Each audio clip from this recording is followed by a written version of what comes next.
naman bilang mambabatas, pag-aralan ho nating mabuti, susiin ng mabuti kung paano po ito, kailangan bang maisabatas, kung maisabatas man natin ito, ay tingnan natin ng mabuti kung paano ito i-regulate na hindi po madadamay at pwedeng tumaya yung mga bata.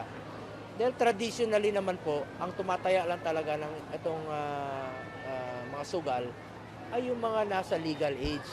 Dapat po hindi malulun ang bata dito. Ang bata po ay dapat nakatutok sa pag-aaral, hindi po sa pagsusugal. At ang ayaw nating mangyari, magkawatak-watak po ang pamilya.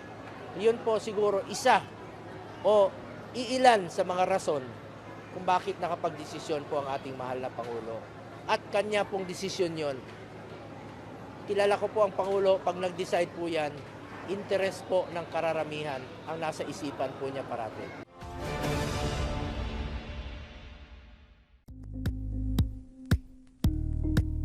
Thank you for watching Politico TV. Please like and subscribe to our channel for more videos.